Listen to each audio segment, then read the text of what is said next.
റസൂലുള്ളാഹി സ്വല്ലല്ലാഹു അലൈഹി വസല്ലമ പഠിപ്പിച്ചതുപോലെ സഹോദരങ്ങളെ, എന്തൊരു തിന്മകൾ സംഭവിച്ചാലും ധാരാളം നന്മകൾ കൊണ്ട് സദഖകൾ വർദ്ധിപ്പിക്കുക, ധാരാളം സുന്നത്ത് നമസ്കാരങ്ങൾ വർദ്ധിപ്പിക്കുക. ഇവിടെ ഉലമാക്കൾ പറഞ്ഞു, ഈ സയ്യിഅത്ത് രണ്ട് നിലക്ക് സംഭവിക്കാം. ഒന്ന്, അള്ളാഹു നിഷിദ്ധമാക്കിയ ഒരു കാര്യം ചെയ്തു പോവുക, അല്ലെങ്കിൽ അള്ളാഹു സുബ്ഹാനഹു വ തആല വാജിബാക്കിയ ഒരു കാര്യം വിട്ടുപോവുക. രണ്ടിനും സൽക്കർമ്മങ്ങളുടെ വർധനവ് സഹായിക്കും.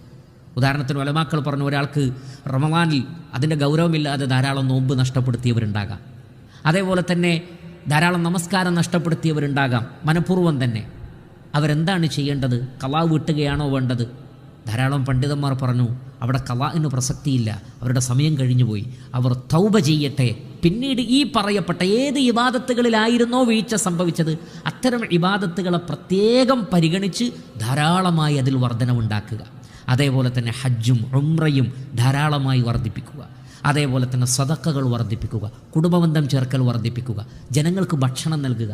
അങ്ങനെ നല്ല നല്ല കർമ്മങ്ങളിൽ മുന്നേറിയാൽ അള്ളാഹു നമ്മുടെ തിന്മകളെയെല്ലാം മായ്ച്ചു കളയുന്നതാണ്.